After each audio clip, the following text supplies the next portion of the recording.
L'avocate est restée coincée dans la neige, sans imaginer ce qui allait arriver. « Non, ne touche pas à ma voiture !» Émilie leva la main comme si elle pouvait arrêter l'homme qui descendait du vieux pick-up. Ses genoux brûlaient contre l'asphalte humide.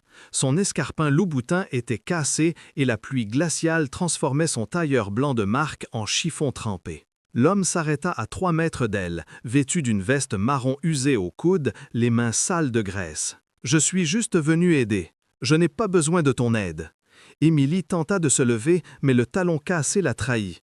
Elle retomba à côté du pneu crevé, sa dignité coulant avec son maquillage. « J'ai déjà appelé la dépanneuse. » Il regarda autour de la route vide, entourée de brume et de pins. « Pas de signal ici. » Émilie vérifia l'écran noir de son iPhone. Rien. La tempête a fait tomber la tour. Il pointa la structure sombre sur la montagne. La dépanneuse ne montera pas cette route aujourd'hui, ni demain. L'estomac d'Émilie chuta. 6 heures plus tôt, elle commandait la salle de réunion au 23e étage comme une reine sur son trône de cuir.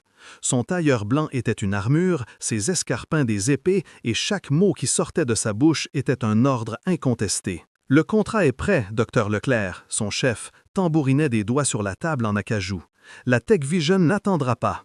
J'ai imprimé hier soir, 3 copies révisées 2 fois. » Émilie distribua les dossiers avec précision. « Je vais le clore personnellement à Annecy demain. » Julien, assis en face, sourit. Ce sourire de serpent qu'elle connaissait bien. « Je peux t'accompagner, Émilie. Route de montagne, tempête prévue. Une compagnie serait utile. »« Merci, Julien, mais je conduis mieux seul et sans que tu voles mon crédit, » elle pensa. Dr Leclerc se leva. « La réunion est terminée. L'un de vous deux deviendra associé cette année. Celui qui ferme la Tech Vision fait un pas géant. Maintenant, agenouillé dans la boue avec un moteur fumant et un inconnu l'observant, ce pas géant semblait un précipice. « Combien tu veux ?» Émilie fouilla son sac Prada sur le siège passager. « Je paie le double de ce que tu demandes normalement. J'ai juste besoin d'arriver à Annecy aujourd'hui. »« Aujourd'hui, c'est impossible. Tu ne comprends pas. » Émilie sentit sa voix monter, le désespoir fuyant par les fissures de son contrôle. « J'ai une réunion demain matin, une réunion qui définira ma carrière. Je ne peux pas la manquer. Et je ne peux pas faire rouler ta voiture avec de la pensée positive. » Il s'approcha, s'agenouilla à côté d'elle. De près, Émilie vit qu'il était plus jeune qu'elle ne l'avait pensé. Yeux sombres, cils longs, une petite cicatrice au menton. « Laisse-moi voir le moteur. » Émilie s'écarta quand il passa près d'elle. L'odeur d'huile et de savon bon marché. Elle serra son corps, tremblante.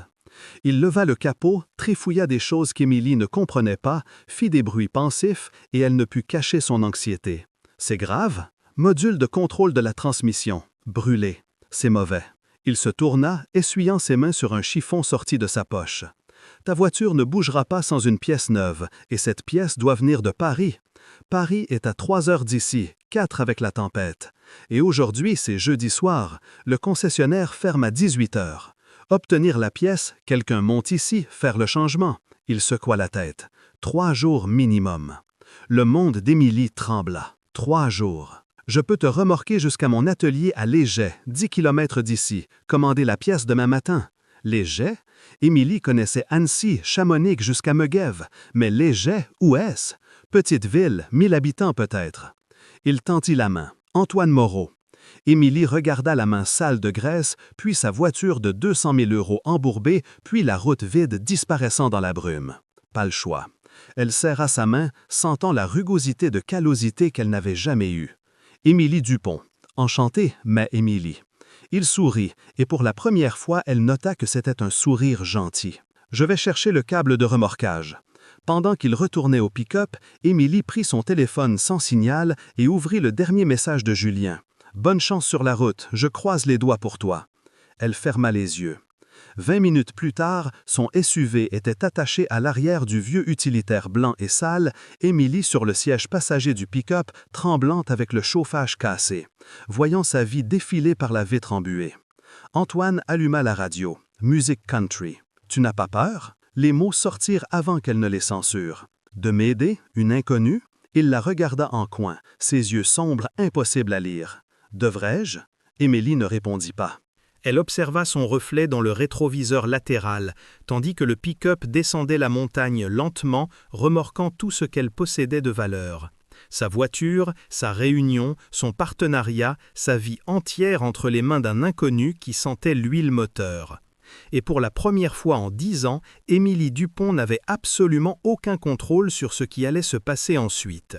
Les Getz n'étaient pas une ville, c'était une accusation. Maison simple éparpillée sur la montagne, rue pavée, une place avec un vieux kiosque. 3000 âmes, pas 1000. Mais pour Émilie, cela pouvait être une autre planète.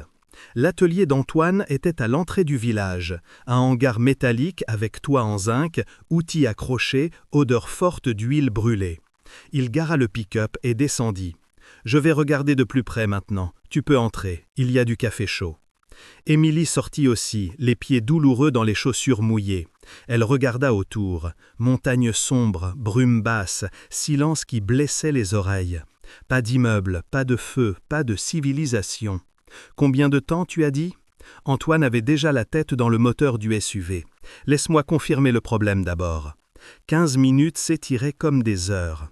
Émilie but le café fade d'une vieille tasse, les doigts tremblants. Le téléphone toujours mort. L'horloge marquait 20h30. Confirmé.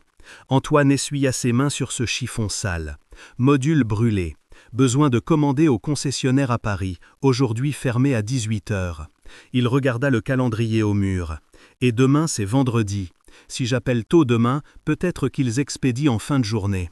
Arrive ici samedi après-midi, avec de la chance, mais il y a le jour férié. Le cœur d'Émilie s'arrêta. Quel jour férié? Lundi est férié municipal à Paris. Le concessionnaire n'ouvre pas, donc la pièce arrive mardi. Il compta sur ses doigts. Plus un jour pour installer et tester. 4 jours au total. Émilie répétait les mots comme s'ils étaient en une autre langue. « Je n'ai pas 4 jours, je n'ai pas 4 heures. » Désolée, désolée. Elle jeta la tasse dans l'évier. Le café éclaboussa le mur. « Ma réunion est demain matin, demain. Tu comprends ce que ça signifie ?» Antoine ne répondit pas. Il l'observa juste avec ce calme irritant. « J'ai travaillé 3 ans pour cette réunion. 3 ans, sans vacances, sans week-end, sans vie. Et maintenant ?» La voix d'Émilie se brisa. Elle tourna le dos, elle n'allait pas pleurer devant lui. « Tu ne comprends rien. Sophie a des chambres à son auberge, c'est propre, petit déjeuner inclus. Je ne vais pas rester dans une auberge. Je vais louer une voiture et la location ferme à 20h. Et demain, pas de voiture disponible, saison touristique. » Émilie sortit son téléphone. Une barre de signal apparut, disparut, revint. Elle composa avant de la perdre. « Docteur Leclerc, c'est moi, Émilie. » « Oui, je sais l'heure, mais la ligne grésilla. Ma voiture en panne, je suis coincé je ne sais où, la réunion, demain, je ne pourrai pas. » Sa voix coupa tout espoir, froide, dure, déçue. « Tech Vision n'accend pas, Émilie, tu le sais. » « Je sais, mais circonstances exceptionnelles. Si je peux reporter à lundi. Lundi férié. Mardi, ils seront en négociation avec la concurrence. » Silence lourd. « Julien s'est proposé pour y aller à ta place. » Les ongles d'Émilie s'enfoncèrent dans sa paume. « Julien, il part de Paris maintenant, devrait arriver à Annecy avant minuit. Mais c'est mon contrat, mon client, mon. J'ai tout préparé. » « Et où es-tu, Émilie ?» La question tomba comme une guillotine. Elle regarda autour, hangar sale, outils vieux. Antoine feignant de ne pas entendre. « Je vais me débrouiller, je me débrouille toujours. J'espère. » Docteur Leclerc raccrocha. Émilie resta là, le téléphone mort en main, le monde s'effondrant au ralenti. « Émilie. » La voix d'Antoine était douce. « L'auberge est à 5 minutes, je peux t'y emmener ?» Elle voulait crier, voulait kicker quelque chose, voulait se réveiller dans son appartement à Neuilly et découvrir que c'était un cauchemar. Mais elle murmura juste « D'accord ». L'auberge refuge des montagnes avait des fleurs aux fenêtres et odeur de pain frais. Une femme d'une 40aine d'années ouvrit la porte, cheveux en queue de cheval, tablier taché de farine. « Antoine, ça fait longtemps !» Elle l'embrassa, puis regarda Émilie. « Et qui est la demoiselle ?»« Sophie, c'est Émilie. Voiture en panne sur la route, elle aura besoin d'une chambre pour quelques jours. » Le sourire de Sophie vacilla une seconde. Quelque chose passa dans ses yeux. Une évaluation rapide de la tête aux pieds d'Émilie, le tailleur cher mouillé, les chaussures de marque boueuse, le regard perdu de qui n'appartenait pas là. « Bien sûr, j'ai une chambre libre au 2e. » Elle s'écarta de la porte. « Entre. » L'auberge était simple, propre, mais simple. Murs en bois, meubles anciens, rideaux fleuris. Émilie vit 2 adolescents dans la cuisine, jumeaux apparemment, qui la regardèrent avec curiosité mal dissimulée. « Louis, Marie, dites bonjour à maître Émilie. »« Bonjour, dirent-ils ensemble, puis retournèrent à leur téléphone. Sophie emmena Émilie à la chambre. Lit double avec couverture en patchwork, table de chevet avec lampe en crochet, fenêtre avec vue sur la rue vide, salle de bain partagée au bout du couloir. Petit déjeuner à 7 heures. Dîner inclus si tu veux descendre. Merci. Émilie posa son sac sur le lit. Tu as des vêtements que je peux emprunter? Sophie regarda le tailleur trempé. Tu fais à peu près ma taille, je vais en séparer. Quand elle fut seule, Émilie enleva ses chaussures, ampoule aux 2 pieds. Elle s'assit sur le lit et le matelas s'enfonça avec un grincement. L'écran du téléphone s'alluma. Message de Julien. Je viens d'arriver à Annecy. La route était calme. Réunion confirmée pour demain 10 heures. Je vais donner le meilleur. Émilie jeta le téléphone, un coup à la porte. Sophie entra avec une pile de vêtements, jeans, 2 chemises en coton, un sweat usé. C'est ce que j'ai, j'espère que ça ira. Merci. Sophie ne sortit pas, elle resta là, bras croisés. Antoine est mon petit frère. Ah, il a bon cœur, aime aider. Pause. Mais il a déjà assez souffert avec des gens de l'extérieur qui arrivent, restent un temps et partent quand ils se rappellent qu'ils ont une vie ailleurs. Émilie croisa ses yeux, froideur polie. J'ai juste besoin de la chambre, je ne dérangerai personne. Parfait. Sophie sourit, mais pas aux yeux. Dîner dans 20 minutes si tu changes d'avis. Émilie prit une douche dans la minuscule salle de bain, enfila le jean large et la chemise qui sentait l'adoucissant bon marché. Elle évita le miroir, ne voulait pas voir qui la regardait. Le dîner fut une torture silencieuse. Riz, haricots, beefsteak aux oignons. Louis et Marie parlaient d'école. Sophie servait avec efficacité mécanique. 2 hôtes âgés commentaient la randonnée de demain. Personne ne demanda rien à Émilie. Elle était l'intruse, la Parisienne perdue, la femme en vêtements empruntés à table étrangère. Elle remonta à la chambre à 21 heures, essaya de travailler sur l'ordinateur, mais Wi-Fi faible. Essaya de lire les clauses du contrat que Julien conclurait à sa place, mais les lettres dansaient.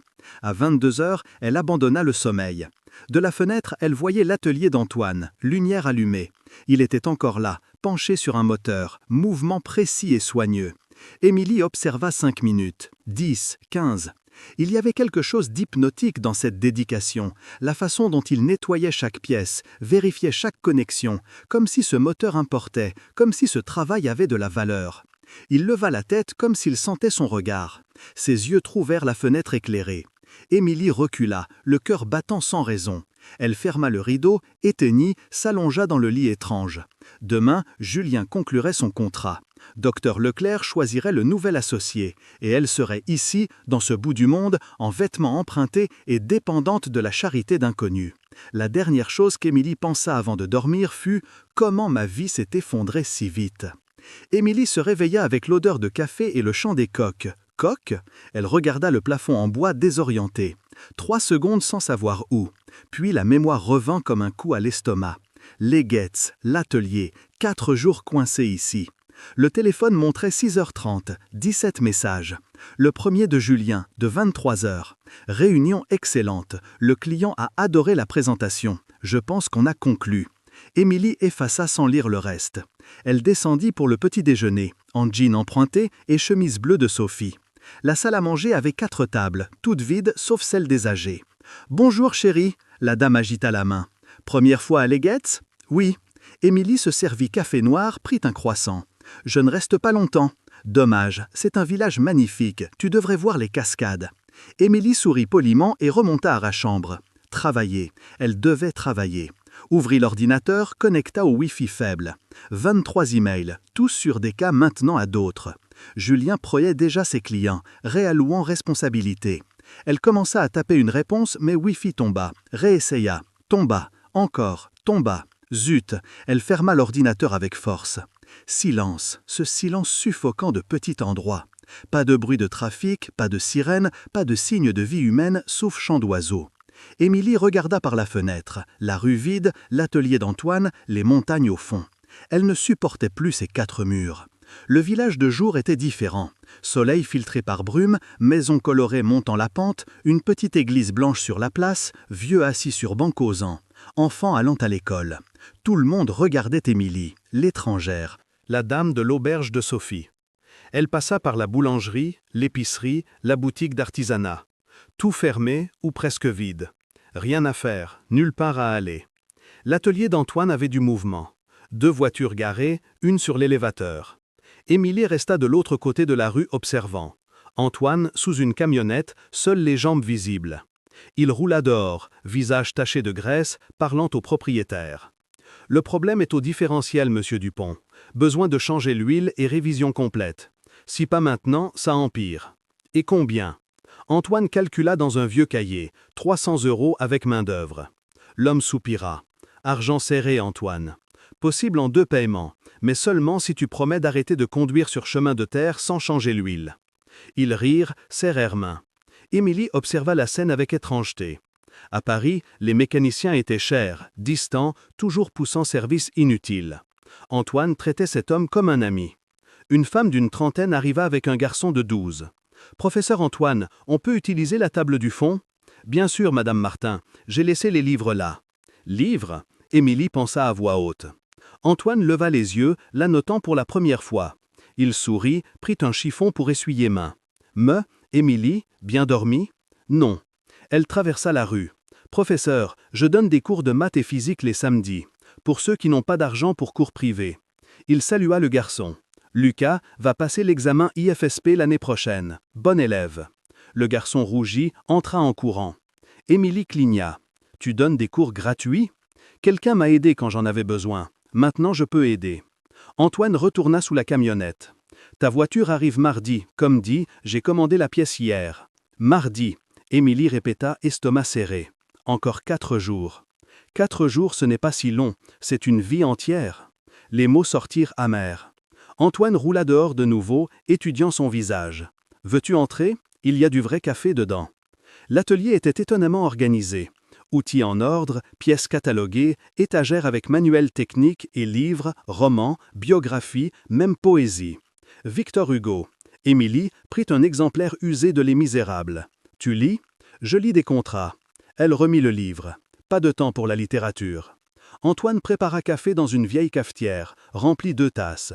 Il s'assit sur un tabouret, indiqua un autre pour Émilie. « Comment es-tu devenu mécanicien ?» La question sortit avant qu'elle pense. « Tu sembles, je ne sais pas, différent. » Il rit. « Différent de quoi ? » « D'un mécanicien. » « Et comment devrait être un mécanicien ?» Émilie sentit son visage chauffer. « Ce n'est pas ce que je voulais dire. J'ai étudié l'ingénierie mécanique à la Sorbonne. » Il but une gorgée de café, yeux fixés sur elle. 5 ans à me casser la tête avec calcul et thermodynamique. Diplômé, j'ai travaillé chez Bosch. Bon salaire, plan de carrière, voiture de fonction. Le monde d'Émilie bascula. Tu travaillais chez Bosch pendant 5 ans, projet de systèmes automobiles, voyage en Allemagne 2 fois par an. Il sourit de sa surprise. J'étais bon, très bon. Jusqu'à ce que mon père ait un AVC. Désolé. C'était il y a 7 ans. Il a survécu, mais affaibli. Quelqu'un devait s'occuper de lui, de l'atelier qu'il avait ici. Ma sœur élevait les jumeaux seule après la mort de son mari. J'étais le seul libre. Antoine tourna la tasse dans ses mains. J'ai démissionné. Revenu à l'Egetz, temporairement je pensais. Mais tu es resté. Je suis resté. Il regarda l'atelier qui était maintenant le sien. Au début, dur. J'avais une petite amie à Paris. On est restés ensemble à distance 2 ans. Elle venait les week-ends, on faisait des plans. Que s'est-il passé? Elle n'a pas pu. Annecy était le maximum qu'elle supportait d'intérieur. Les Jets trop petits, trop loin, sans opportunité. Antoine haussa les épaules. Claire m'a donné un ultimatum. Paris ou elle. J'ai choisi de rester. Pourquoi? Émilie ne put cacher l'incrédulité. Tu as jeté carrière, relations, tout. Je n'ai pas jeté. J'ai choisi différent. Il la regarda. Sais-tu combien de voitures je répare par semaine? 15, 20? Pas seulement les Jets, viennent d'Annecy, Chamonix, même touristes de Paris. Et je connais chaque client par nom. Je sais leur vie, leurs problèmes. Quand Monsieur Dupont ne peut pas payer, je fractionne, parce que je sais qu'il est honnête et au chômage. Mais tu gagnais plus chez Bosch. Gagnais. Antoine se leva, retourna sous la camionnette. La voix étouffée. Mais je ne vivais pas. Je survivais. Réveil à 6 heures, retour à 22 heures. Week-ends à répondre email. Vacances annulées pour deadlines. Je ne voyais pas ma famille, ne connaissais pas mes voisins. J'étais juste un engrenage. Émilie resta silencieuse. Ces mots résonnaient ce qu'elle pensait à 3 heures du matin. Quand l'appartement vide criait solitude. Et maintenant? Elle demanda bas. Tu es heureux? Antoine roula dehors, visage sérieux. Je me réveille au lever du soleil, travaille de mes mains, aide les gens. Les samedis, j'enseigne à Lucas la physique et vois ses yeux briller quand il comprend une formule. Le soir, je dîne avec ma famille. Il essuya la graisse de ses mains. Je dors en paix. Ça, c'est le bonheur, me Émilie. Le silence entre eux était lourd de vérités non dites. Et toi? Antoine demanda, renversant la question comme un miroir. Pourquoi es-tu devenue avocate? La réponse devrait être facile. Émilie ouvrit la bouche et ne put répondre. Parce que? Pourquoi? Pour gagner de l'argent? Impressionner quelqu'un? Prouver quelque chose? Elle se leva vite, la tasse presque tombant. Je dois y aller, merci pour le café, me Émilie. Mais elle sortait déjà, presque courant dans la rue. Elle s'appuya contre un mur de maison, cœur battant. Pourquoi suis-je devenue avocate? 10 ans de faculté, stage, cabinet, 10 ans sans arrêt, sans questionner, sans regarder les côtés. Toujours en avant, toujours montant, toujours conquérant. Mais conquérant quoi? Un partenariat que Julien volait, un appartement vide, un téléphone plein de contacts de travail et aucun vrai ami. Émilie regarda la place de Léger. L'église blanche, enfants jouant, vieux causant. Antoine a choisi ça, cette vie simple, cette paix impossible. Et Émilie réalisa avec horreur croissante qu'elle n'avait jamais rien choisi. Elle avait juste couru, fui, escaladé. Vers où? Pourquoi? Elle ne savait pas la réponse, et ça l'effrayait plus qu'aucune panne de voiture ne pourrait. Émilie passa tout le samedi à éviter l'atelier. Elle marcha jusqu'à la place 3 fois, lut de vieux emails sur téléphone, essaya de travailler avec Wi-Fi instable. Déjeuna seule dans la chambre, ignorant l'invitation de Sophie à descendre. La question d'Antoine résonnait dans sa tête comme une cloche cassée. Pourquoi es-tu devenue avocate? À 15 heures, un coup à la porte. Me Émilie, la voix d'Antoine de l'autre côté. Je sais que tu es là. Elle ouvrit une fente. Je suis occupée. Menteuse. Il sourit. Tu te caches et je viens te sauver. Sauver? Tu ne peux pas rester 4 jours coincé dans cette chambre. Viens, je te montre quelque chose. Émilie devrait refuser, devrait fermer la porte et retourner à l'ordinateur inutile et au Wi-Fi défaillant, mais elle prit le suite emprunté et descendit. Le vieux pick-up cahota sur le chemin de terre. Antoine conduisait d'une main sur le volant, l'autre à la vitre ouverte, vent ébouriffant ses cheveux. Où allons-nous? Cascade des Amours, 15 minutes d'ici. Je n'ai pas de tenue pour randonner. Tu as des baskets? Émilie regarda les tennis blanches empruntées à Sophie. Ça compte? Ça compte.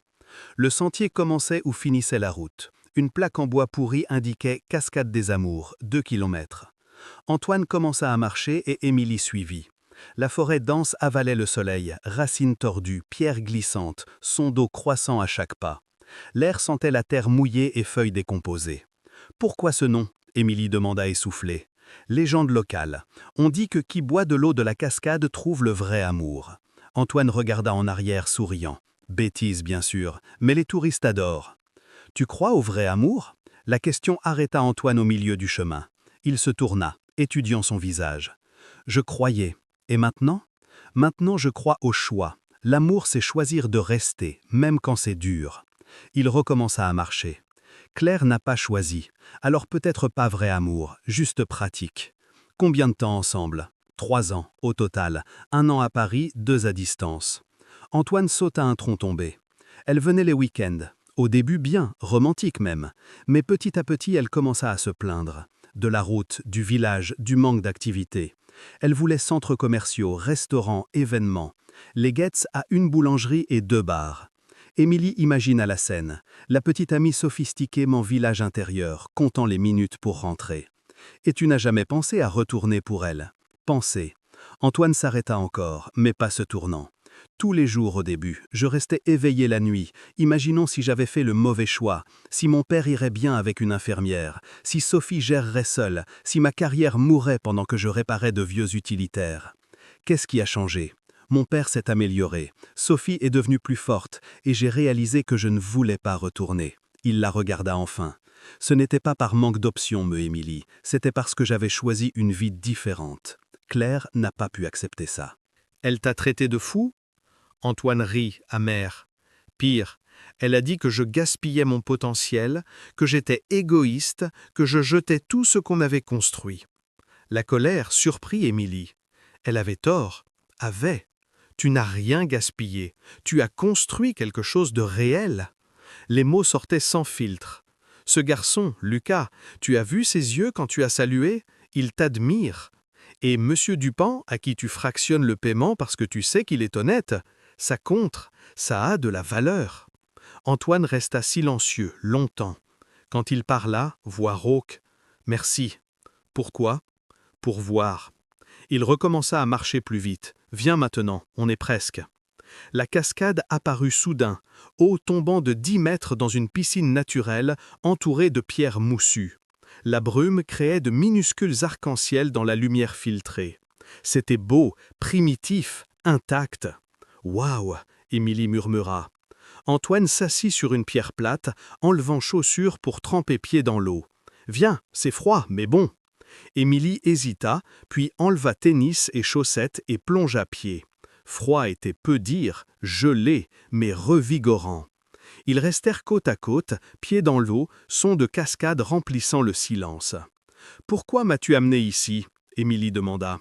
« Parce qu'hier, tu as demandé si j'étais heureux et je voulais te montrer pourquoi. » Antoine regarda autour. Forêt, eau, montagne. La paix existe ici. Beauté qui ne coûte rien, qui n'exige rien, juste être. À Paris, j'ai oublié que ça existait. Je sais. Il la regarda. Tu as ce regard de qui court toujours. J'ai arrêté de courir. Émilie entendit sa voix se briser. Ou la vie m'a arrêté, je ne sais plus. Et maintenant? Maintenant, je suis assise sur une pierre, avec pieds gelants, dans un endroit que je ne connaissais pas, parlant avec un mécanicien qui a étudié à la Sorbonne. Elle rit sans humour. Ma vie a basculé en 3 jours. Peut-être qu'elle doit basculer plus. Émilie le regarda. Que veux-tu dire? Mais Antoine se levait déjà, chaussant. Rentrons, il fait froid. Le retour fut silencieux, mais un silence différent, confortable, complice. À l'auberge, Sophie était en cuisine, entourée de casseroles. « Antoine, super, j'ai besoin d'aide !» Elle vit Émilie. « 2 nouveaux hôtes arrivés. Surprise, tu peux servir les tables ?» Moi? Émilie regarda ses mains. « Je ne sais pas. C'est facile. Juste porte les plats et note commande. » Avant de refuser, Émilie avait un tablier portant plateau de riz et haricots à la salle. C'était étrange, inconfortable. Elle fit tomber une fourchette, oublia quelle table voulait soda, apporta sel au lieu de sucre. Mais quand une famille avec 3 enfants remercia le dîner avec grand sourire, quelque chose réchauffa sa poitrine. « Tu t'es bien débrouillée, Sophie dit après, lavant-vaisselle. Pour débutante, j'étais nulle. Tu as essayé, ça compte. » Émilie essuya assiette, mouvement mécanique libérant son esprit. « Sophie, puis-je demander quelque chose ?»« Bien sûr. Antoine a dit que ton mari est mort. Désolé. » Sophie arrêta de laver, main dans mousse. « Ça fait 5 ans. Accident de voiture sur l'autoroute. Les jumeaux avaient 11 ans. Comment as-tu continué? Pas le choix. 2 enfants dépendants de moi.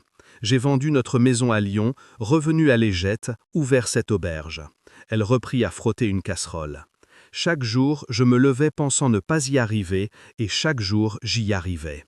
Jusqu'à ce que ça fasse moins mal. Tu es forte?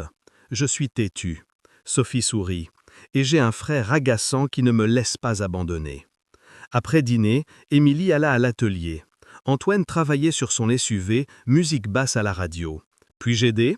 Il leva un sourcil. « Tu connais la différence entre une clé Philips et une clé plate? Non? Alors tu vas apprendre. » Il lui jeta un chiffon. « Viens. » Pendant 1 heure, Émilie tint lampe, passa outils, écouta explications sur moteur qu'elle ne comprenait pas. Antoine patient, didactique, gentil. À un moment, elle se pencha trop et heurta une boîte d'huile.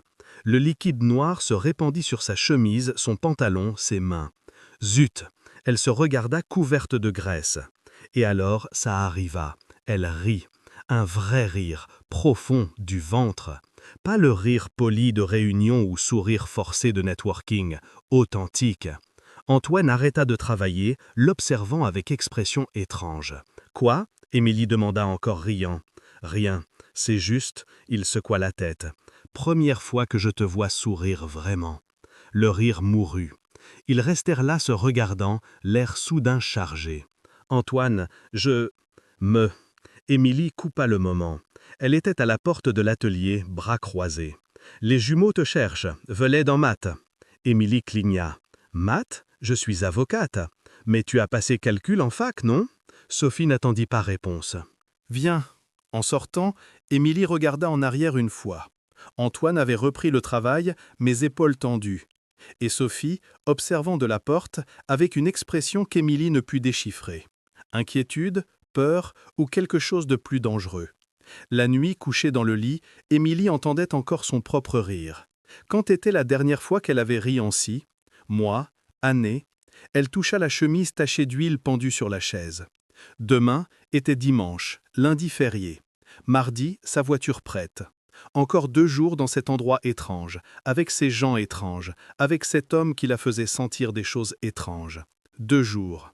Et puis, elle retournerait à Paris, à sa vraie vie, à qui elle était vraiment, parce que ça ressemblait de plus en plus à une condamnation. Dimanche passa lentement comme miel froid. Émilie alla à la messe avec Sophie et les jumeaux, plus pour échapper à la chambre que parfois. L'église était pleine, tout le monde se connaissait, tout le monde regardait l'étrangère. La dame de Sophie. Elle entendit les murmures. Parisienne. Voiture en panne. Après messe, déjeuner à l'auberge. Poulet rôti, pâte sauce blanche, salade. Les jumeaux débattaient foot. Sophie demanda si Émilie voulait voir la foire artisanale sur la place. Non merci. Besoin de travailler. Mais pas de travail, juste emails qu'elle ne pouvait répondre et contrat plus à elle. Antoine apparut l'après-midi, cognant à la porte de la chambre. « Viens dîner chez moi ce soir, Sophie fait de la choucroute. Je ne veux pas déranger. Tu ne déranges pas. » Il attendit. « S'il te plaît. » Émilie y alla. La maison d'Antoine à 5 minutes de l'auberge. Petite, jardin devant, vieux chien dormant sur véranda. Dedans, simple mais cosy. Photos au mur, canapé usé, étagère avec plus de livres. Le dîner fut bruyant. Louis et Marie se disputant pour jeux vidéo, Sophie se plaignant d'hôtes difficiles. Antoine racontant histoire sur client qui essaya réparer sa voiture avec tuto YouTube. Émilie mangea en silence, observant. C'était une vraie famille, pas parfaite, mais réelle, connectée. Elle ne se rappelait pas la dernière fois qu'elle avait dîné avec quelqu'un qui n'était pas client ou collègue. « Tu vas bien ?» Antoine demanda bas, pendant que Sophie servait dessert. « Oui, menteuse. » Mais il sourit. Lundi fut le férié qu'Émilie avait oublié. Jour de la conscience noire à Paris. Concessionnaire fermé, pièces arrêtées en dépôt. Elle marcha à la cascade seule, s'assit sur la même pierre de samedi, pieds dans eau gelée, regardant rien. Son téléphone sonna. Camille, sa seule vraie amie. « Émilie, où es-tu? Personne ne te voit au bureau depuis des jours. » « Ma voiture en panne, coincée à l'intérieur. »« Intérieur? Toi ?» Camille rit. « Comment tu survis sans Starbucks? Il y a une boulangerie qui fait des croissants meilleurs que n'importe quel café gourmet. » Silence de l'autre côté. « Tu es bizarre. Quelque chose s'est passé? » « J'ai perdu le partenariat. Julien a conclu mon contrat. Ce verre. »« Émilie, désolée. Moi aussi. » Mais la douleur n'était pas si aiguë qu'elle devrait. « Camille, quand ai-je pris des vacances pour la dernière fois? » « Vacances? Toi? » Autre rire. « Jamais depuis que je te connais. Pourquoi? Juste curiosité. » Émilie raccrocha avant de pleurer. Mardi amena nuageux. Émilie se réveilla avec message d'Antoine. « Pièce arrivée. J'installe aujourd'hui. Tu pars demain? » Demain. Elle devrait être soulagée, excitée, désespérée de rentrer, mais sentait un vide étrange à l'estomac.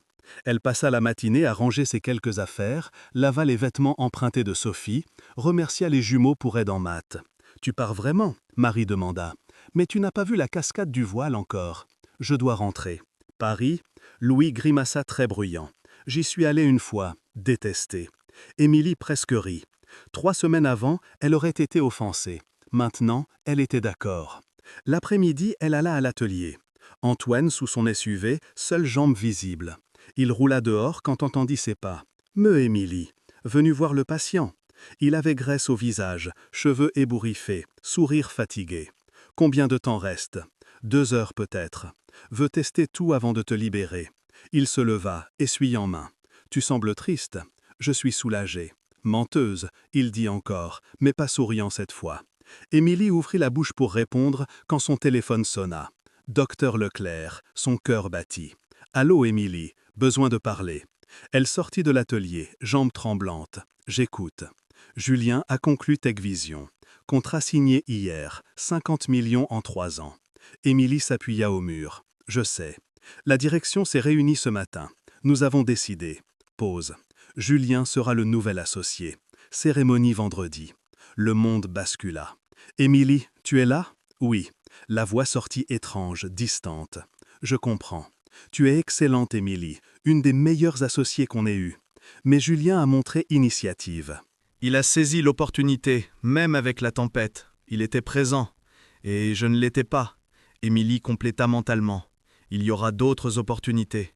Docteur Leclerc continua, mais elle n'écoutait plus. Elle raccrocha au milieu d'une phrase. 3 ans. 3 ans de nuit blanche, week-end sacrifié, relations détruites, vie reportée, pour rien.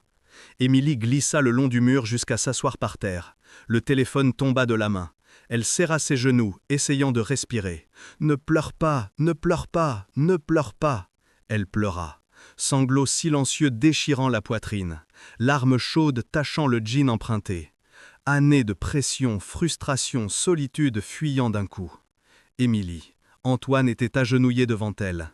Quand était-il arrivé? Non. Elle cacha son visage. « Va-t'en. » Non. Il s'assit à côté, dos au mur. Que s'est-il passé? J'ai perdu. Les mots sortis cassés. Le partenariat à Julien. J'ai tout perdu. Désolé. Tu ne comprends pas. Émilie leva la tête, yeux rouges. C'était tout ce que j'avais, ma carrière, mon identité, mon but. Sans ça, qui suis-je? Je n'ai plus rien. Personne plus. Je suis juste vide. Antoine resta silencieux longtemps. Peut-être que c'est le problème. Quoi? Tu as construit une vie où tu ne peux pas être humaine, où une erreur, une tempête, une panne de voiture détruit tout. Il la regarda. Ce n'est pas une vie, Émilie, c'est une prison. Mais c'était ma prison. Je l'ai choisie. Choisie vraiment ou suivi le script qu'on t'a donné? La question frappa comme un poing. Émilie ne répondit pas. Elle resta assise sur le sol froid de l'atelier, pleurant doucement pendant qu'Antoine restait à côté en silence. Il n'offrit pas solution, ne dit pas que ça irait, n'essaya pas de réparer, il resta juste. Et d'une façon, ça aida plus que n'importe quel mot. Quand le soleil commença à se coucher, Antoine se leva. « Viens, veux te montrer quelque chose. » Il la mena derrière l'atelier, où un escalier métallique montait au toit. « Monte, Émilie, fais-moi confiance. » Émilie monta. Le toit plat, couvert de tuiles zinc. De là, on voyait tout le village, petites maisons colorées, églises, montagnes entourant comme une étreinte. Antoine s'assit, indiquant la place à côté. Le ciel s'éclaircissait, étoiles apparaissant une à une. Quand mon père a eu l'AVC, je pensais ma vie finie, Antoine parla bas. J'avais 29 ans, carrière prometteuse, fiancée belle, et soudain j'étais à l'Égetz, réparant utilitaire, nettoyant le père qui ne pouvait pas aller aux toilettes seul. Je me sentais piégé, furieux, injuste. Qu'est-ce qui a changé? Une nuit, je suis monté ici. Pensais abandonner tout, retourner à Paris et engager infirmière pour père. Et puis, j'ai vu les étoiles. Il pointa le ciel. À Paris, on ne voit pas d'étoiles. Ici, des millions. J'ai réalisé que peut-être la vie n'était pas finie, peut-être juste changer de direction. Antoine se tourna vers elle. Tu as perdu le partenariat, mais tu as gagné quelque chose aussi. Quoi? La chance de choisir vraiment. Pas ce qu'on t'a dit de choisir, pas ce que tu penses devoir choisir, mais ce que tu veux. Et si je ne sais pas ce que je veux, alors tu découvres. Ils restèrent silencieux, regardant Étoile. Émilie sentit l'épaule d'Antoine toucher la sienne, chaleur irradiante entre eux. Elle tourna la tête. Il la regardait déjà. Antoine, il l'embrassa. Doux, hésitant. Question, pas affirmation. Émilie sentit le monde entier s'arrêter. Étoiles, villages, passé, futur, tout disparut, sauf sa bouche sur la sienne, sa main sur son visage, son cœur battant contre le sien. Elle s'enfonça dans le baiser, oubliant pour un moment glorieux qui elle était, ce qu'elle avait perdu, ce qu'elle craignait. C'était juste ça, cet homme, ce moment, cette vérité impossible. Quand ils se séparèrent, Émilie tremblait. « Ce n'est pas réel », les mots sortis en panique. « Je suis détruite. Tu es ici. C'est juste pratique, pas réel. » Antoine recula comme giflé. « Pratique ?» La voix sortit glaciale. « Tu penses que j'embrasse chaque femme perdue qui apparaît à mon atelier? Non, c'est ça? Ou peut-être que je suis si needy que j'accepte n'importe quelle miette d'attention ?» Antoine, non. Émilie essaya de le toucher, mais il s'écarta. « Tu sais quel est ton problème, mais Émilie ?» Il se leva. « Tu as tellement peur de sentir quelque chose de réel que tu préfères croire à un mensonge. C'est plus facile, plus sûr, tu n'as pas à risquer. Je n'ai pas peur. Tu es terrifié. » Antoine descendit l'escalier. « Ta voiture est prête, tu peux partir. Demain matin, Antoine attend !» Mais il entrait déjà dans l'atelier, la laissant seule sur le toit, sous les étoiles qu'elle n'avait jamais appris à voir. Émilie resta là, serrant ses genoux, son goût encore en bouche. Il avait raison. Elle était terrifiée parce que pour la première fois en 10 ans, elle avait senti quelque chose de réel, quelque chose qui ne venait pas de conquête ou reconnaissance ou promotion, quelque chose qui venait d'une autre personne, de connexion, de vulnérabilité. Et ça était plus terrifiant que n'importe quelle défaite professionnelle ne pourrait. Émilie ne dormit pas. Elle resta sur le toit jusqu'à ce que les étoiles disparaissent, puis descendit et marcha à l'auberge. La chambre sombre, froide, vide. À 6 heures, elle descendit pour café. Antoine était là. Il buvait café noir, parlant bas avec Sophie. Quand il vit Émilie, se tut. « Bonjour », elle murmura. « Bonjour ». Il ne la regarda pas dans les yeux. « Ta voiture prête ? Testé tout hier soir. Tu peux partir quand tu veux. » « Merci. » Le silence entre eux criait. Sophie regarda l'un l'autre, expression fermée. « Émilie, peux-tu m'aider en cuisine 1 minute ?» Pas une demande, un ordre. En cuisine, Sophie ferma la porte. Bras croisés, regard dur. « Je vous ai vu hier sur le toit. » Émilie sentit son visage chauffer. « Sophie, je ne sais pas ce qui s'est passé entre vous et ce n'est pas mon affaire. » Elle fit un pas. « Mais Antoine est mon affaire, mon frère, ma responsabilité. Je n'ai rien fait de mal. » « Pas encore. » Sophie soupira. « Regarde, je sais que tu n'es pas mauvaise. J'ai vu comment tu as aidé les jumeaux, comment tu as essayé de t'adapter ici. Mais tu n'es pas d'ici, Émilie. Ta vie est à Paris, ton travail, tes plans, tout. Je sais. Sais-tu vraiment ?» Les yeux de Sophie gentils maintenant, mais fermes, parce que Claire savait aussi. Elle venait les week-ends, disait aimer Antoine, que ça marcherait. Et pendant 2 ans, mon frère a vécu dans l'espoir. Il refusait meilleur job, opportunités dans d'autres villes, tout pour être près d'elle quand elle venait. Émilie sentit son estomac se serrer. Et puis un vendredi, elle a appelé. Dit qu'elle avait rencontré quelqu'un d'autre, quelqu'un à Paris, quelqu'un présent. Antoine détruit. Ça a pris des mois pour qu'il redevienne lui.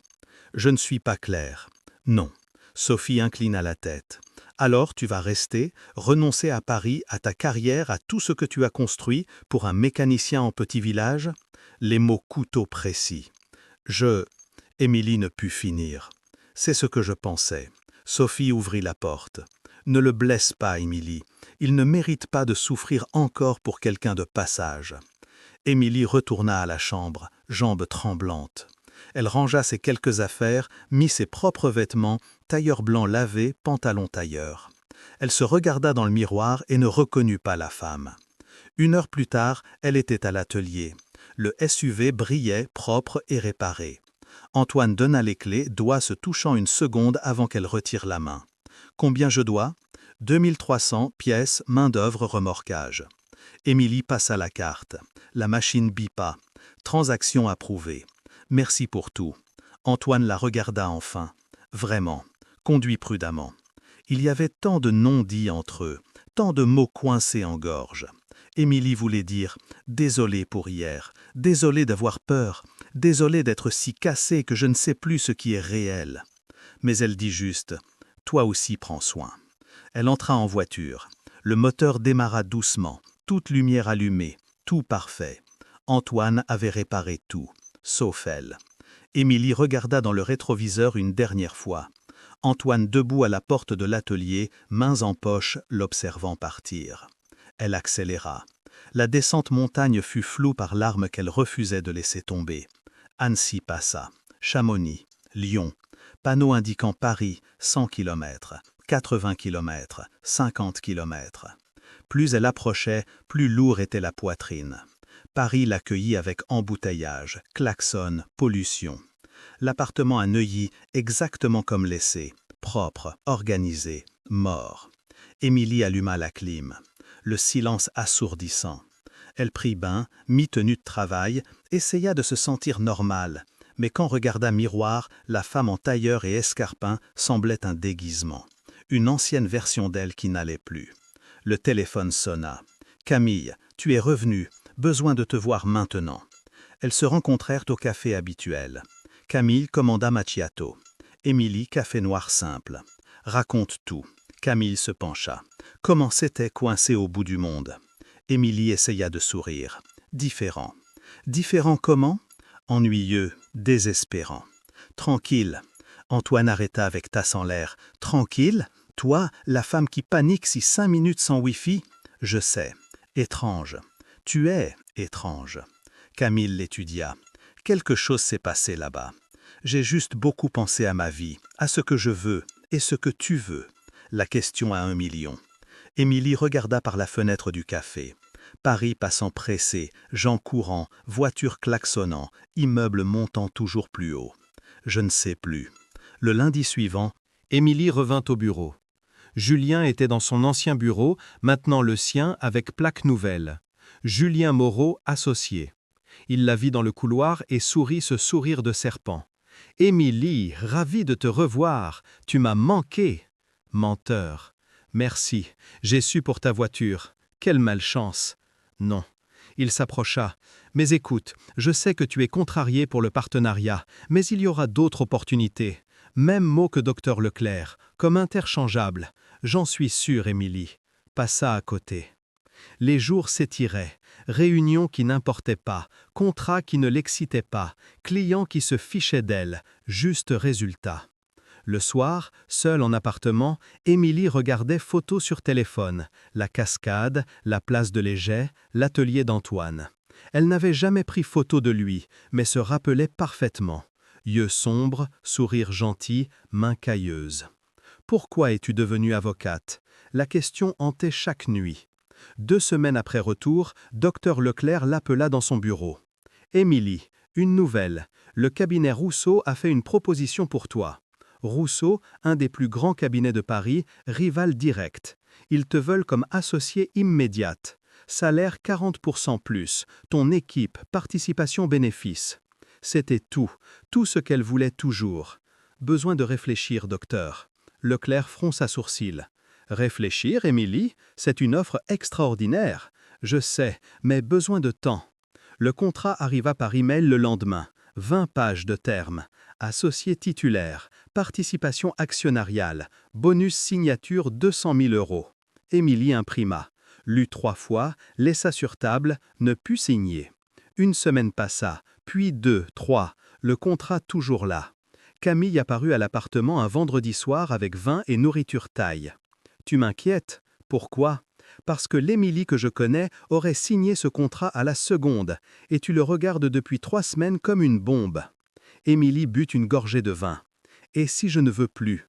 Ne pas vouloir quoi ? Le partenariat ? Rien de ça. La carrière, le stress, la course sans fin. » Elle regarda l'ami. « Et si je veux quelque chose de différent ? » Différent comment ? Je ne sais pas, mais quand j'étais à l'Éget, Émilie s'arrêta. Elle n'avait pas raconté Antoine. Je me sentais différente, plus légère, comme si je pouvais respirer pour la première fois en années. Émilie. Camille prit sa main. Tu étais en vacances forcées. Bien sûr, légère, mais ce n'est pas la vraie vie. La vraie vie, c'est ici. Travail, facture, carrière. Doit l'être. Camille ne répondit pas. Cette nuit, après que l'ami partit, Émilie fut sur le balcon de l'appartement. Elle essaya de voir étoiles, mais ciel de Paris nuageux de pollution. Pas d'étoiles, jamais d'étoiles. Elle prit téléphone, ouvrit WhatsApp. Le numéro d'Antoine sauvé. Antoine, mécanicien. Ses doigts planèrent sur clavier. Que dirait-elle? Salut, te souviens? La femme qui t'a embrassé puis rejeté? Elle verrouilla le téléphone, mais cette nuit elle rêva de toits zinc et ciels étoilés, de mains cailleuses et sourires gentils, d'une vie qu'elle avait eue 5 jours et jamais pu oublier. Et le contrat resta sur table, sans signature, parce qu'Émilie comprenait enfin quelque chose de terrible et libérateur. Elle pouvait avoir tout ce qu'elle voulait toujours et n'en voulait plus. La question était ce qu'elle voulait vraiment et, plus important, aurait-elle le courage d'aller chercher? 3 semaines passèrent comme fantômes. Émilie se levait, allait au bureau, feignait travailler, rentrait. Répétition. Le contrat de Rousseau sur table salon accumulant poussière et poids. Docteur Leclerc demanda 2 fois quand elle répondrait. Julien faisait commentaire malfaisant sur perdre le timing. Camille appelait tous les jours pour vérifier si bien. Émilie mentait, oui. En fait, elle était en pilote automatique, présente physiquement, absente autrement. C'était jeudi, 23 heures. Émilie sur balcon avec verre vin, regardant ciel sans étoiles, quand téléphone sonna, numéro inconnu. Allô? Émilie? C'est Sophie, sœur d'Antoine. Le cœur d'Émilie battit. Sophie, quelque chose arrivé? C'est Antoine, il est en difficulté. Grave difficulté. La voix tendue, effrayée. Je sais que j'ai dit de rester loin, je sais que je n'ai pas droit de demander, mais que s'est-il passé? Émilie entrait déjà à appartement cherchant clé voiture. Un client le poursuit, dit que la réparation qu'Antoine a faite a causé accident. Demande indemnité 300 000 €. Antoine n'a pas cet argent, pas d'avocat, je ne sais pas quoi faire. Quand ça? L'accident il y a 2 mois. Le client essayait assurance, refusé. Maintenant il vient directement contre Antoine, disant négligence. Sophie respira. Émilie, il peut tout perdre, l'atelier, la maison, tout. Pourquoi Antoine ne m'a pas dit? Même en disant, Émilie savait réponse. Elle était partie, avait clarifié que les gènes étaient juste pause forcée, pas choix, orgueil. Et, parce que quand tu étais ici, tu gérais déjà tes problèmes. Il ne voulait pas ajouter poids. Je sais que ça n'a pas sens que j'appelle. J'étais celle qui t'a renvoyé. Mais Antoine, il a besoin d'aide. Vraie aide, et je ne connais personne comme toi. Émilie regarda contrat sur table. Le partenariat, salaire, vie qu'elle refusait signer. Elle ne pensa pas 2 fois. Envoie adresse à lui sur WhatsApp. Tout document sur cas, j'arrive maintenant, Émilie. C'est presque minuit. J'arrive à l'aube. Prépare café fort. Elle raccrocha, prit sac à dos, jeta vêtements dedans sans regarder. Ordinateur, chargeur, documents. En 10 minutes en voiture, accélérant vers autoroute. La route nuit différente, sombre, vide, hypnotique. Émilie passa par Lyon, Chamonix, le chemin qu'elle connaissait maintenant. Pas tempête cette fois, juste elle, route et certitude croissante. Elle était revenue à Paris parce qu'elle pensait devoir, parce que attendue, logique. Mais rien de sens si elle ne pouvait signer contrat qui devrait être rêve. Et tout sens quand Sophie appela, disant Antoine besoin d'aide. À 4 heures, Émilie entra allégée. Le village dormait. Aucune lumière allumée, sauf une. L'atelier d'Antoine. Elle gara devant. Porte entrebâillée, lumière jaune fuyant dans rue. Émilie descendit voiture, corps douloureux de tension, et poussa porte. Antoine assis à sa table improvisée, entouré papier, cheveux ébouriffés, barbe naissante, cerne profond. Il leva yeux quand entendit pas et figea. Émilie. Elle resta à porte, encore en pantalon tailleur et chemise sociale, complètement déplacée et parfaitement juste. Sophie m'a appelé. Antoine se leva lentement, comme si elle mirage qui pouvait disparaître. « Tu as conduit toute la nuit? Où sont documents procès, Émilie? » Antoine, où? Elle entra, lâchant sac. Besoin de voir tout. Contrat service, rapport accident, refus assurance, tout. Il pointe à table, dossier froissé avec papier désorganisé. Émilie s'assit, ouvrit ordinateur, commença à lire. Mode avocate activé. Yeux scan en close, cherchant faille, montant défense. Le client est Robert Leclerc, entrepreneur de Paris. Antoine parla derrière. Apporté Land Rover en juin. Problème système frein. J'ai réparé, testé 3 fois, tout documenté. Et l'accident. 2 semaines après, il a heurté autre voiture sur A40. Allégué frein défaillant. Antoine passa main cheveux, mais rapport expertise assurance dit pas défaillance mécanique, que c'était erreur conducteur. Émilie prit rapport, lut ligne par ligne.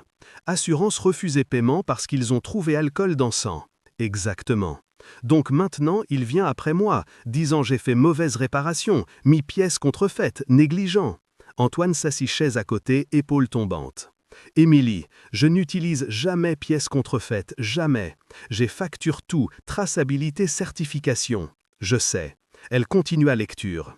Il essaie de t'extorquer. Compte sur toi pas ressource pour défendre, que tu acceptes accord juste pour éviter justice. Et il a raison. Je n'ai pas argent pour avocat. Un procès comme ça peut coûter 50, 100 000. Je n'ai pas. Sa voix se brisa.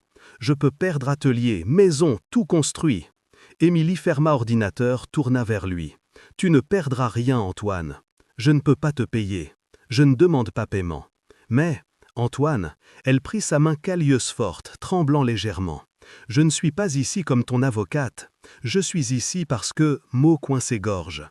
Parce que tu m'as sauvé quand ma voiture en panne. Parce que tu m'as montré que vie peut être plus que carrière. Parce que tu m'as fait rire vraiment pour première fois en année. Parce que 3 semaines loin de toi, pire que perdre n'importe quel partenariat. Parce que tu es mon ami. Elle termina chemin lâche.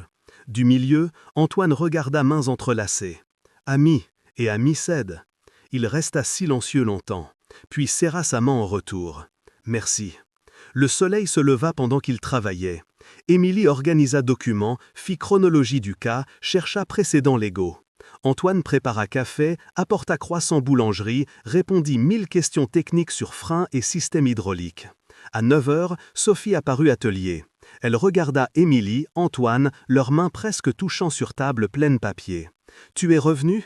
Sophie dit quelque chose non identifiable voix. « Revenu ?» Émilie confirma. « Pour rester ?» Question suspendue dans l'air.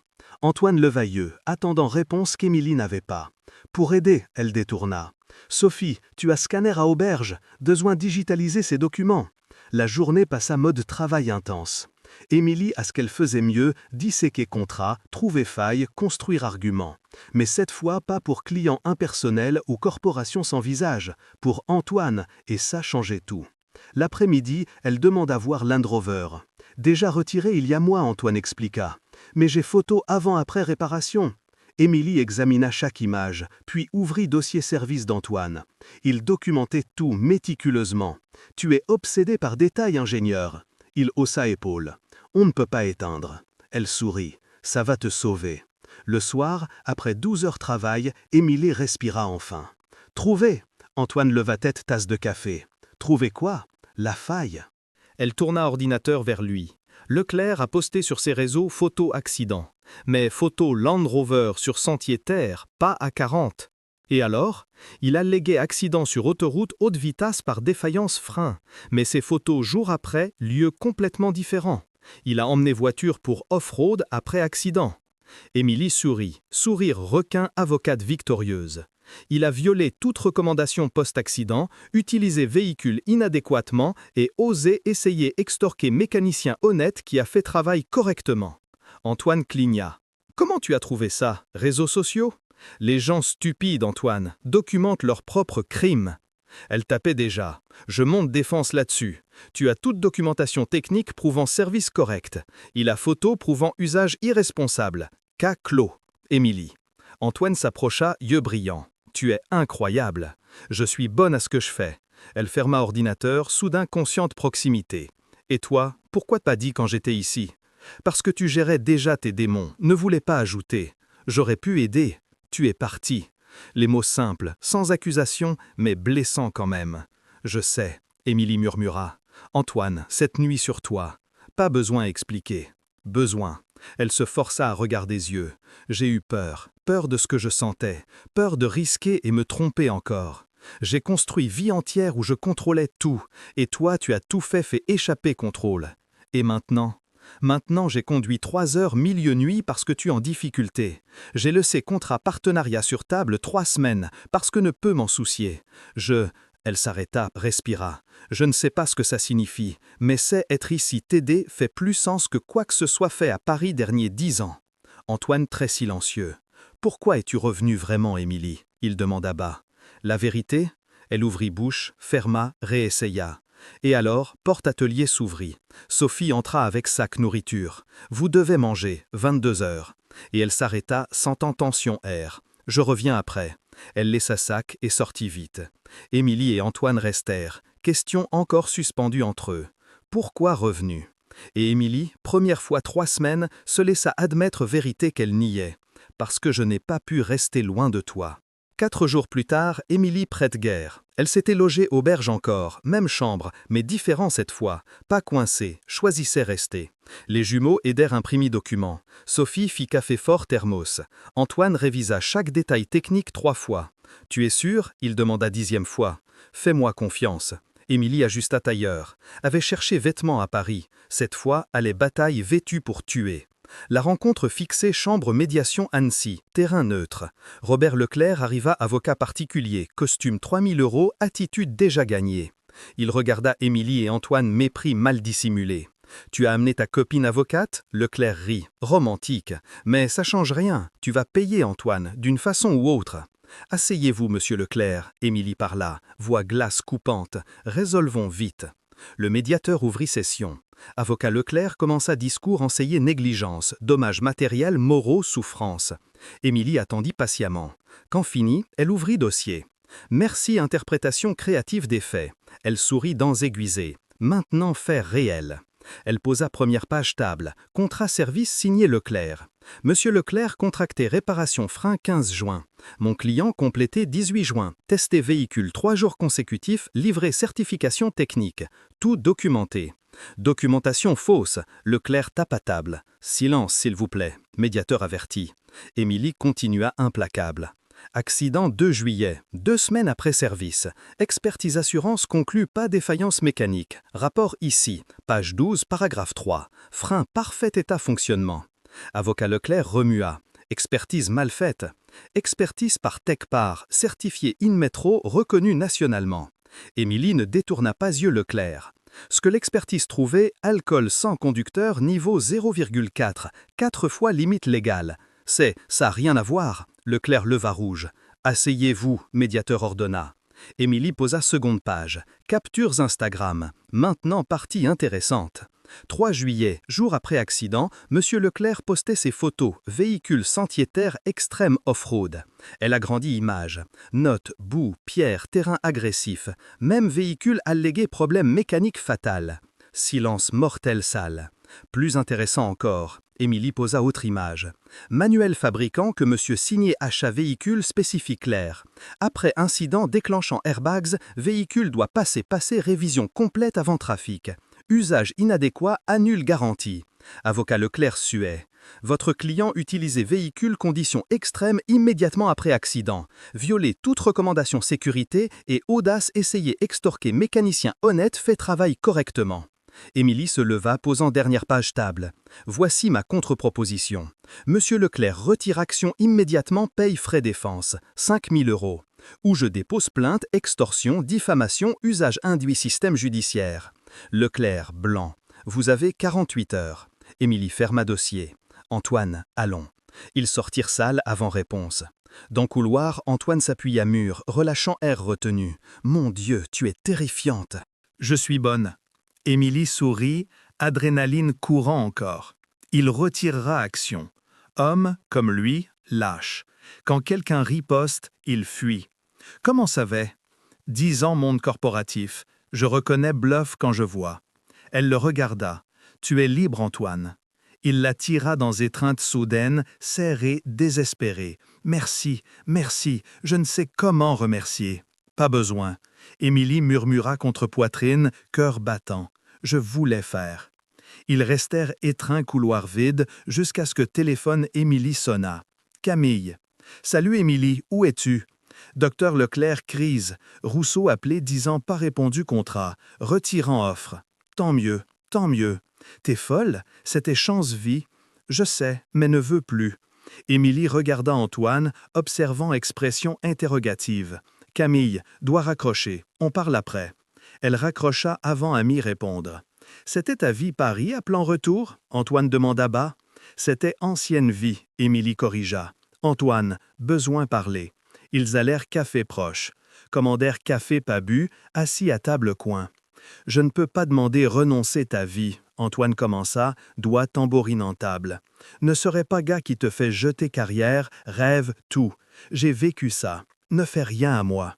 Émilie prit main, arrêtant mouvement nerveux. Antoine, passé 3 semaines Paris, contrat partenariat devant. Tout ce que voulait toujours et pas pu signer. Pourquoi? Parce que cette vie plus sens. Travailler 60 heures semaine, clients ne me connaissent pas. Vivre seul appartement vide, avoir argent mais pas vie. Elle respira.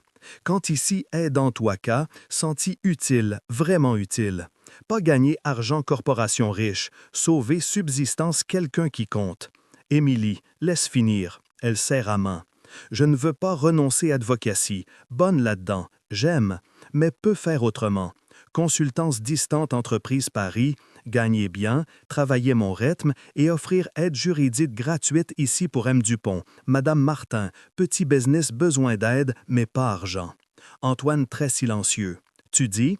Dis veut essayer diviser temps entre ici et Paris début. Construire quelque chose nouveau, sens. Elle hésita. Si tu veux, si pas folle. T'es sûr? Voix rauque. Parce que dans 6 mois, quand manque restaurant, événements, vie urbaine, veux pas que tu me blâmes, que tu ressentes. La seule chose ressent, c'est avoir pris 3 semaines comprendre ce que veut vraiment. Émilie se leva, prit sac. Viens. Ils revinrent légers. Émilie alla direct chambre auberge, prit ordinateur, ouvrit fichier. Contrat Rousseau, partenariat, salaire, ancienne vie. Elle cliqua supprimer. Émilie attend. Antoine essaya arrêter, mais elle plus rapide. Fichier disparu. Prêt. Elle ferma ordinateur. Pas retour. Tu viens supprimer partenariat, supprimer prison. Émilie tourna vers lui. Antoine, pas fait ça pour toi. Non, principalement pour moi. Parce que découvert peut être réussi sans me détruire, peut avoir carrière et vie. Succès, pas juste argent tiètre, c'est se réveiller le matin, pas haïr jour devant. Antoine la tire après, front contre front. T'es absolument sûr, jamais autant sûr rien de vie. Il l'embrassa, pas comme première fois désespéré toi, mais lentement, profond, promesse. Quand séparés, tous deux souriaient. Alors, Antoine murmura, tu auras besoin place travailler. Peux nettoyer bureau fond atelier et j'aurai besoin mécanicien personnel. Ma voiture beaucoup problème. Entendu mécanicien local très bon et très beau. Ils rirent. Et son rire léger, libre, réel, coup de porte. Sophie entra sans attendre réponse, figea voyant 2 étrins. « Ah, Sophie !» Antoine commença, mais Sophie leva main. Elle regarda Émilie long moment, étudiant, évaluant. « Tu es revenu ?» dit-elle. « Enfin revenu. Pour rester. » Émilie hésita pas cette fois. Pour rester vraiment. Pas réveillée 3 mois voulant shopping, restaurant chic. Sophie, Antoine commença, mais Émilie toucha bras. Question juste. Elle affronta sœur Antoine. Pas mentir. Sera dur. Manquerait chose. Aurait mauvais jour. Mais passer 3 semaines paradis urbain est plus malheureuse que ici qu'en voiture panne, perdu tout. Alors, oui, sûr. Sophie continua à regarder, puis lentement sourit. Bienvenue famille, Émilie. Elle ouvrit bras. Émilie entra étreinte, yeux piquants. Mais jure, Sophie murmura à oreille, si blesse mon frère, te chasse jusqu'à Paris. Je sais. Émilie rit pleurant. Je sais. Cette nuit, Émilie et Antoine montèrent toit atelier, même endroit où tout presque finit avant commencer. Étoile plus brillante jamais. C'est pas qu'on te fait, hein, Antoine parla. Bras autour elle. Vie petit village ennuyeuse, parfois gens commères. Wi-Fi mauvais. Boulangerie ferme 20 heures. Je sais.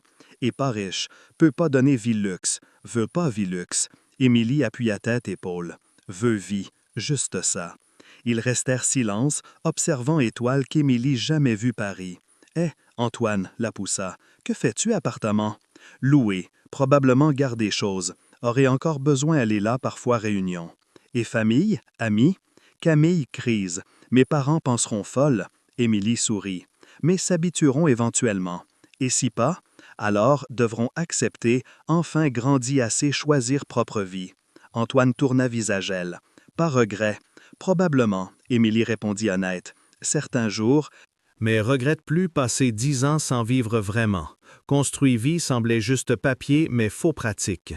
Bienvenue au club Se larguer tout. Antoine, président fondateur. Il sourit. Ah, habitue. 2 semaines plus tard, mardi ordinaire, Émilie sur véranda maison terminant avis juridique. Antoine arriva à atelier, salle graisse, comme toujours. Bonne journée, elle demanda. Super, réparer 4 voitures. Lucas prend vite et reçut commande service spécialisé Annecy. Toi, fermer contrat entreprise marketing Paris, 10 000 mois consultance récurrente et Mme Martin apporté brigadéro promis. Parfait. Antoine s'assit côté et restèrent observant coucher soleil peindre montagne dorée. Téléphone Émilie sonna. Paris, client veut réunion urgente. Elle silencia appel. Important? Antoine demanda. Peut attendre demain. Sûr? Pas vouloir répondre? Émilie le regarda, bague, doigt, montagne, vie construite ensemble. Demain, répéta. Aujourd'hui veut juste rester ici. Antoine passa bras autour. Pas regret. Émilie pensa tout laisser derrière. Appartement chic, bureau 23e étage, dîner cher, statut, partenariat presque, et pensa tout gagner. Réveil, baiser pas alarme. Travailler pyjama, aider gens réels, problèmes réels. Dîner famille, nuits étoilées. Vrai amour. Juste un. Elle sourit. Pas coincé neige avant. Antoine rit ce rire qu'elle aimait. Restèrent véranda jusqu'étoiles apparaissent. Millions, comme toujours, comme Émilie apprivoire. Et là, petite maison, petit village, petite vie, métrique monde. Émilie comprenait enfin. Avait rien perdu qu'en voiture panne route. Avait tout trouvé.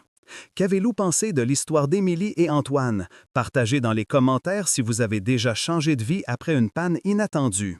Et n'oubliez pas de vous abonner pour plus d'histoires inspirantes qui pourraient changer la vôtre.